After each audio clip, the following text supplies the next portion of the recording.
go. Stage 1 is complete. We've made it home. Time for stage 2. Turn this into the Possum van. Does this take you back? Yeah. Get in! We're going to Canada!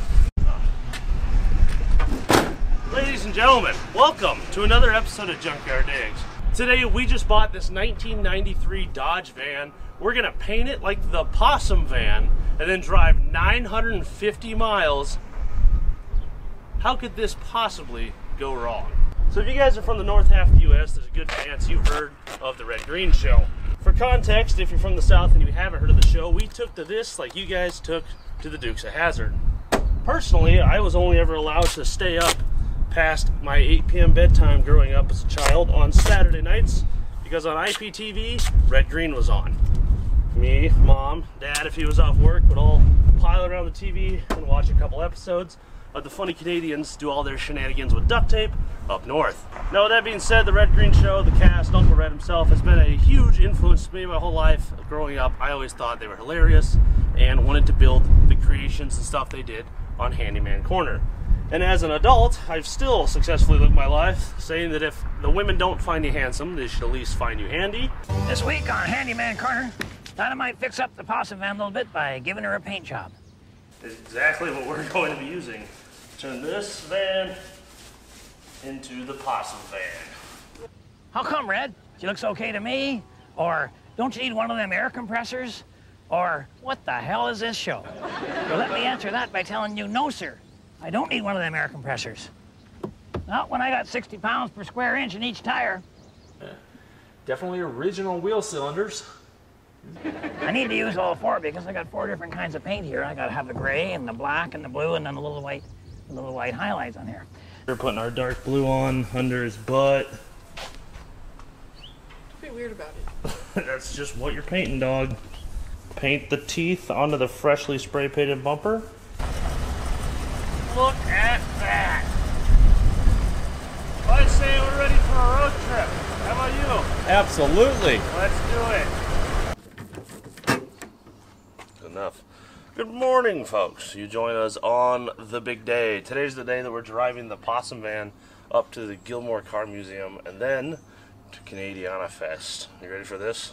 I am ready. Let's do it. I'm so excited. This is going to be the dumbest thing ever. It's going to be great. 463 miles to go. Our odometer reads 96,298. Ready? I guess. Let's do it. Alright, first stop of the trip. Stopping for some fuel. Handyman trigger weapon. Excellent cup holder. Also, in today's modern times, give it a little scrunch. Great for holding the phone. It even sticks down. You'll love to see it. Alright, back on the road. Gentlemen, we've done it. The Possum van has driven all the way to near Kalamazoo. We're actually a little further than. We're staying at a buddy of mine who I job shadowed in high school years ago. All right, there it is, the Possum van. This is a very nice event. Nobody knows why we're here.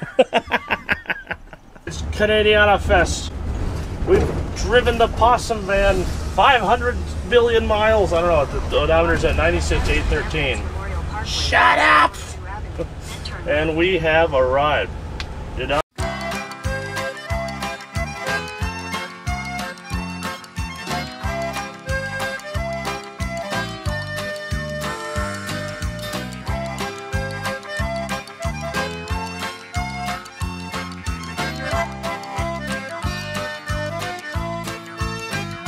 Win forever. I accidentally bought a non-alcoholic beer.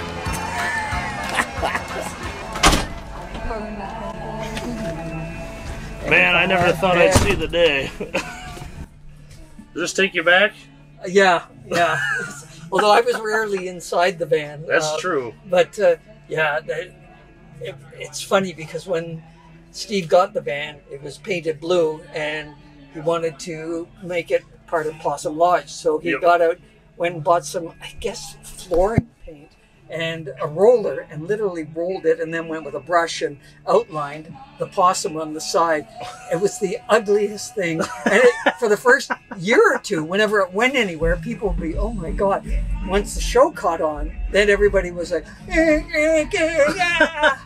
it was a local celebrity. Yeah. They all knew where it was filmed. Yeah, exactly. Well, the stuff with my stuff, The Adventures with Bill, was filmed up on the Niagara Escarpment at an apple farm run by this retired couple, and they were lovely. They loved to come out and watch the fun. And there was one episode where I got set on fire, and they came along with the kids, their son, and I think one or two of their sons, and some grandkids, and I think some friends of the grandkids, because Bill's going to get set on fire. No, didn't do it, Bill. So now what are we going to do? No, Bill. No, Bill. No, that you're just spreading cinders all over the place there. No, we got to... Oh, good call. All right, well, there we go. That's the best use that coffee ever had, believe me. All right. We gotta go see this. Yeah. I'm surprised that only ever happened once. Yeah. Well, no, this was deliberate, and it was. So they had the special effects guy was very nervous and high strung. All that gel and stuff he had to put on. It's granular almost, and really? It's like a mix between Vaseline and sugar, and then it's filled with rubbing alcohol. Okay. Anyway, so they spread it. So for that one, I had to wear long sleeves, and they smeared it on, and then when they're ready, camera's rolling, he lights it with a barbecue lighter, and then I do the scene, and then I had to react. And you have a fear. They wrapped my arm, I think, in damp tensor bandage and so on. So there were some safety. But so Bill went to get another blanket to smother that blanket. I think this one had been soaking in something or other. Oops. Yeah, that went up real good. Yeah. And then the next thing you know, Bill had a bit of a surprise. Yeah. And I got the other fire extinguisher, but it's one you never think about reading the instructions on these things until you really are pressed for time, Plus I had the French side, I think. But anyway, we got her. Yeah. Well, I wanted to do anything to put myself out for a friend, or put a friend out for himself, or whatever it was. But I was always left with the impression with the stuntmen that, on CBC or on American television shows, Canadian shows, Discovery shows, these are stuntmen who take safety seriously.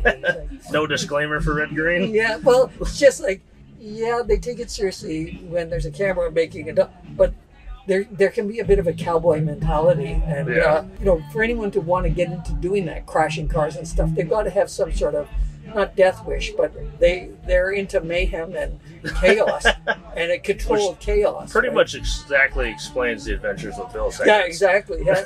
God, those were so fun to watch. And then with Adventures, I did all my own stunts for many years, and the good thing was I wrote it, so I knew what I could do, and I was directing, so in my mind, how am I going to make this look like I've just fallen out of a tree?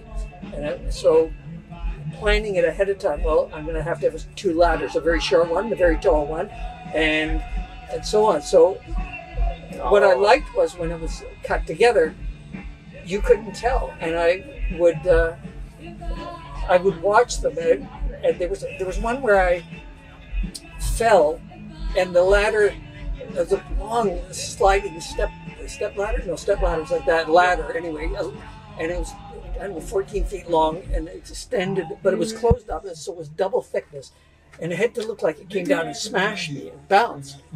So, Lillian, how are you going to do this? And because this thing weighs 60 pounds. Yeah. So here's what we did. He's already had his family, so.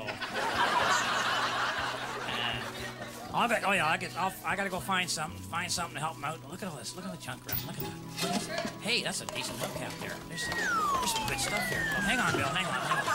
Yeah, I'll be right there. I'm coming. Oh, the ladder. Oh, right, a ladder. Yeah, right, ladder. Yeah. Oh, yeah. Here it comes. Coming in, flying in. Here comes the ladder. Ladder coming your way. Here's the ladder. You all right? Get off there, Bill. Get off there. married man, for God's sakes. All right, so we get the ladder, and that's not that easy to do, you know. Up she goes. Oh, man, okay, there you go. Up she goes. Hook her onto the. There you go. Bring her on the rack. There you go. There you go. And click her on. There, she's locked. Safe as houses. Safe as. Up you go. Up you go, little fella. Up you go. I won't be looking up. I'll tell you that. All right, no, move her up, Bill. You're a little far away. A little far away. Move her over. Move her over a bit. Yeah, come on down. No, come on down, Bill. Come on down. So here's what we did. I said, it's easy. Just get a couple of boxes. They call them apple boxes in television. Just box with handles to raise or lower something. So they stacked two of them up. It was about that high. They laid the ladder on it at an angle. I got underneath and lay there. At the right length. Yeah, and I lay underneath it until I was lined up, and there was a good that much space between me and. Then the camera went up here, and so even though there was this gap, from there it looked like it was touching. Yeah. So then. Oh, that's cool. So then the thing, and they dropped it on me, and then I just bang, and I went like that, and it bounced a couple of times, and I just timed it. We took 2 or 3 takes, nowhere near getting hurt. It was fine. There were a couple injuries on the show, right? Like broken thumb or something. If I remember. Was it Teeter Totter episode? No. Oh, there might have been. This was years ago. I maybe like that obscure memory that just popped into my head. Yeah, I really, the one I remember most was banging my shoulder up in the boomerang one, because I was supposed to, we threw this 4-foot plywood boomerang. One of the crew guys ran around and then threw it back in, and it was coming right at us. So Red and I are watching it go, and then we're watching it as he's running around getting ready, and then we were like, uh-oh, and we both turned and started running. And I had set up, I thought, we've got to make it extra exciting. So there was an old wood bench there. We set the bench up, and we found a bunch of mason jars and bottles, set them all up. So the guy off camera was going to wing it so that we'd just smash out all the bottles to get extra. So I know this thing's coming behind me. So I've got to run, jump over the bench, and keep going. Well, I'm so busy focusing on that, I don't clear the thing on my foot. No. So I'm running full tilt. And I went up and over, and I landed on my shoulder. I think I broke my collarbone, but there's not much you can do. Yeah, it was maybe bad. Yeah. Got her. Nice catch. I don't know how that worked, but by golly, Bill's got the touch. So he gets the boomerang, and the idea is, that you're trying to use this as a maybe didn't quite get the grip just right on that. I mean, give her another go. Give her another. Oh, all right, I'll try her, Bill. I'll try her. I've never done this before. I think I did the other way, but well, by golly, I can't believe this. Curving right around by the barn and coming up. Oh, nice catch. I'm kind of proud of myself there. So now Bill says, okay, before you go hunting or whatever with a boomerang, you gotta sort of do a little target practice. So luckily I had these empty bottles in the back of the van, purely coincidental, I'm sure. Oh, it'll take a little bit longer to set those up than what we'd planned, but we got nothing but time here on the Red Green Show, and he fires and just up she goes.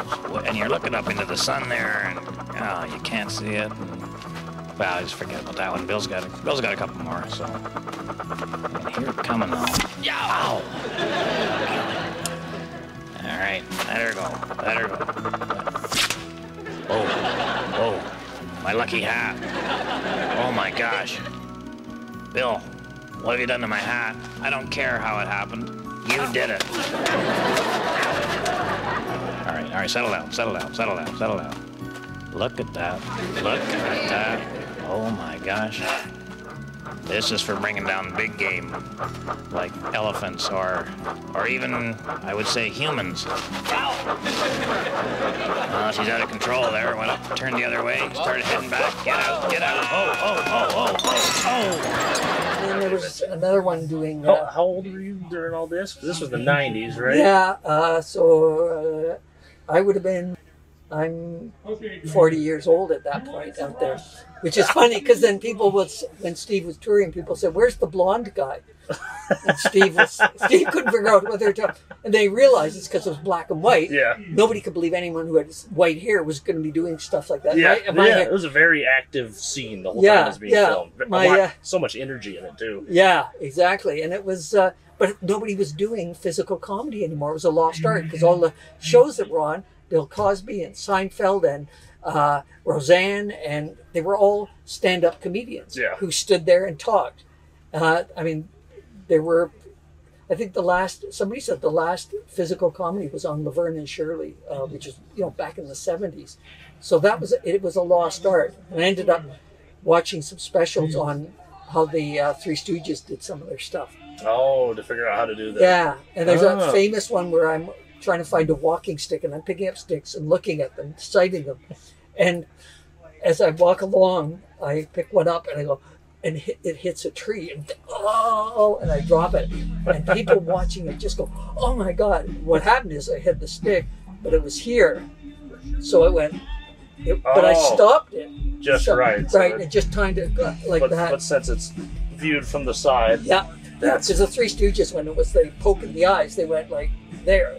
They went beside, so you weren't hurting anyone or in any risk. Gotcha. Now I gotta ask, since we're a car channel, the cars on the handyman corners, that's probably the thing the show's most known for, I would imagine. Yeah, that and the lots of K cars, tons of K cars. Well, the K cars were nice because we were sawing them in half and so on, and they had the engine and the drive was all up front, so it was easy to get, and they were plentiful. They were ubiquitous. Yeah, they were everywhere. But after a while, like after 4 or 5 seasons, it was harder to get them because partly because at that point they weren't making. They'd been so long since they've been making them, they weren't running them. They were all scrapped, and you guys weren't helping that. No, exactly. And so the guys who owned Terry's Garage, they would bring them, but they had a network now of junkyards and dealers and so on, so they could always get hold of them. They were cheap to get. Yeah, we did I wrote one where we made, instead of a stretch limo, this way it was stretched sideways, and we had two K cars bolted together, and then a steering system so you could steer both of them. Another time, were a lot of these actually somewhat functional, or just enough for the camera? Some were. There's one K car where he welds on rubber boots on metal pipes onto the hub wheel, and then it walks away. I forgot about that. And it was based on my brother, when he was a kid, got a Major Mason moonwalker that had these 4 legs, and it would walk along. It was the clumsiest looking thing, but it was different, science fiction-y, right? So it was battery operated, and it crawled around the room. So I thought they were going to put on like 8 or 10 or 12, whatever. Make it they just smoother. did 4. Oh boy! So we had no idea what's going to happen. And to do this, I hadn't thought of it, but I realized to do this, you got to yank the fenders off because the pipes are this long. Yeah. So they had cut, and so they had cut away. I think we went to lunch, and when we came back, they cut off the metal. There was a team working on actually. Yeah, Terry would bring along people, and they had that garage. Now, if it was really serious, like one time we cut the top off a bus, a school bus, the whole back, and made it the world's biggest pickup truck.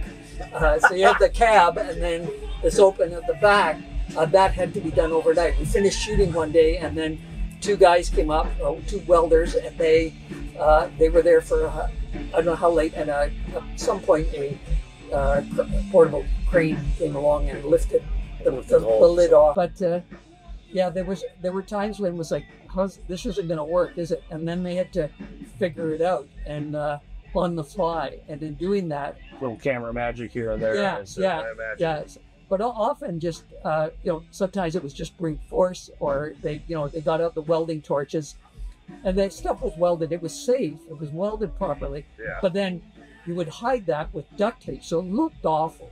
Yeah. But anyway, the 4 pipes with the boots. So Steve does this thing. Well, anyway, see you later. Whatever he says, and you can't find your hands up. They'll find you handy. And he puts the car in gear, and he drives off, and the car goes off down. Drives away from the camera, and it's the pipes, the weight, just immediately they punch right through the floor. This is the foot of the shoe. Yeah, the sole. It's just push it. And then they're acting like lawn aerators, like, those things. Digging straight down as it rotates. Then they're pulling out this much soil and then flinging it in the air. So he goes all the way down. We didn't think the car was going to go more than 10 feet. He gets up to like 20 miles an hour down this thing, and it's and the thing rattling like this, and he gets to the end, and I'm just about to yell cut. He pulls a 3-point turn, and came by again, right by the camera, and of course there's a crew of, there's probably about 6 or 7 of us at that point. This is later in the show when there was, we've actually forged in more people, and we're trying not to laugh. Everybody is just, as this thing goes by, it does a little wave. There were so often you just, okay, let's see how genuinely hilarious and unknown. Yeah. This is another segment of our Adventures with Bill where we kind of deal with survivalism, surviving survivalists, staying alive, basically. And I think you can see where we're going with this. He's out of water, and we're going to show you how you can find water in nature. I don't mind Bill doing these. I just don't like having to do them with him. And as known, Bill Smith, correct? Yes, very good. Steve Smith plays Red Green. Rick Green plays Bill Smith. And both characters were created before we worked together. Mine was with I was with a comedy troupe called The Frantics. And if you go to frantics.com, it's very adult stuff, most of it. And it's some very strong religious humor and so on. But yeah, The Frantics. And he came up with that with his first TV show called Red Green. He came up with one of the regular returning segments with his wife Morag, and it was just him out in the woods, standing there talking. Come in with a Jeep of some kind, or I don't know what it was, and he did these awkward 4-point turns and smashed into a bunch of foliage and so on. But it was we're going to build a show around this one character, but this character's so slow. They're going to get Harold in. We need some energy, and that's what we got. Him and his big, whatever you wanted to call it. A friend of mine built one, functioning one. Yeah. We should probably build one to hang in the back of the van. Yeah, exactly. All right, man. All right, thank you very much, sir. Okay. You're driving. I'll follow you.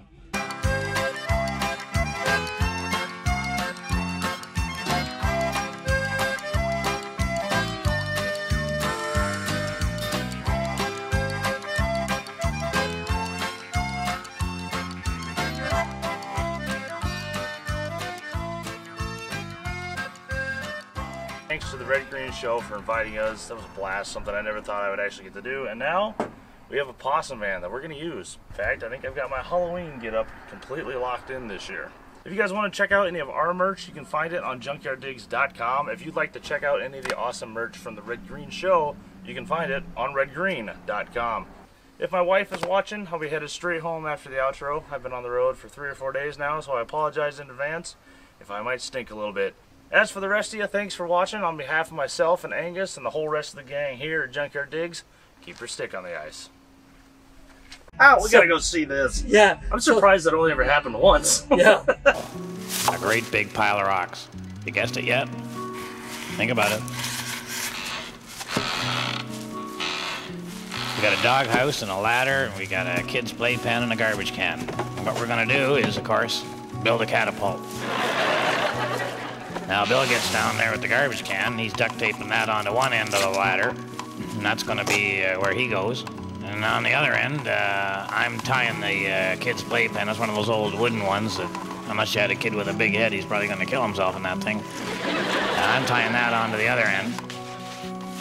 So Bill's got that pretty well done there, the handyman's secret weapon. Now he takes a little piece of rope, and he ties this off, and this is basically going to be the trigger of the catapult. Because as long as it's tied around that heavy log that's rooted right into the forest there, then it's not going to go. So he climbs into the garbage can, which seemed extremely appropriate to me, and I put the rocks in here. Of course, what's happening is the ladder's bending way down until eventually the whole playpen's sitting right on the ground with all the weight, and the ladder's bent right around almost double. So there's a lot of spring in that thing and a lot of tension, and it's really pulling up on the rope. Now all I got to do is I got to cut the rope, and we had brought an axe along to cut the rope with. I don't know where the axe is. Oh. I'm not going to ask. So I cut the rope and let her go. Bill. Oh my God. Bill. Right back into the can, and that launched the rocks up from the other end. And I noticed the rocks a little bit before Bill did. Oh, by golly. Oh, Bill. Oh, Bill. But he's all right. Just take some of the rocks out of there. He seems okay, although he looks a little pale.